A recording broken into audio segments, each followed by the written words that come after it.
There's been iguanas down here for a long time, but there's nothing that's gonna really thin them out down here except for us or a cold snap. It's almost December and it's 85 degrees out. Definitely a big problem. We've been outdoorsmen our whole lives, we're always out, you know, so we just saw like it become a problem and we just set out to try to do something and you know, try to make a difference in controlling it. You know, we love Florida, we love South Florida's ecosystem, so we saw a need for it. So this is kind of some of the things that they do. They destroy landscaping, you know, they dig holes. Their tunnels can be up to 80 feet long. They spread salmonella in their feces. You know, they're not from Florida. They're actually invasive to here. They're native to Central and South America, and they were brought in the pet trade and let go, and now this is what we have to deal with. So their populations exploded over time, and they're endangering native wildlife along with destroying, you know, all our native plants. We've had people that had to like re-concrete, you know, their seawalls because there were such giant holes.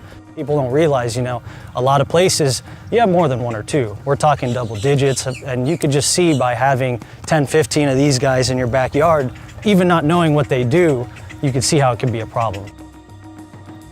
South Florida, there's a lot of canals down here. They just use them as like highways to disperse. So everyone living on the water, you're at a huge risk.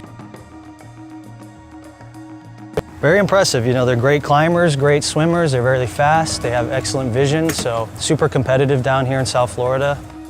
We've removed upwards of 50 in one clutch. Sometimes they're clumsy, so they'll get a little nervous when you run underneath them and they'll try to go to another branch, miss, and fall on your head.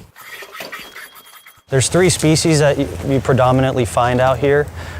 This is the most prevalent. You'll also see black spiny tails and Mexican spiny tails, different species of iguanas, but those are the 3 that you most commonly find down here. They're all different sizes, so I mean, this just happens to be a really large male. But for, you know, being as ferocious looking, they're herbivores. They've been here since the 60s. We haven't had any cold winter to kind of limit their population, so they're just kind of breeding like crazy.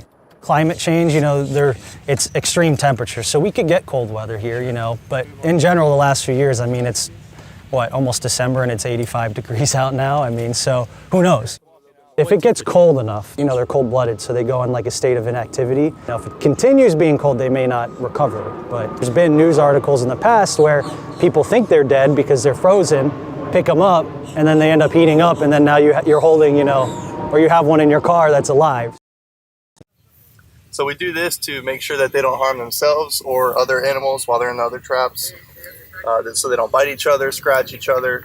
This is the most humane way to remove them from a property other than keeping them in a trap. If you keep them in a trap, they like to bang up their noses and they get injured. Everything we do, you know, we have respect. Yeah. I went to school for biology. I love animals. You know, this is not something we're doing just to do it for fun. You know, we really see the destruction they've been causing. It is a problem.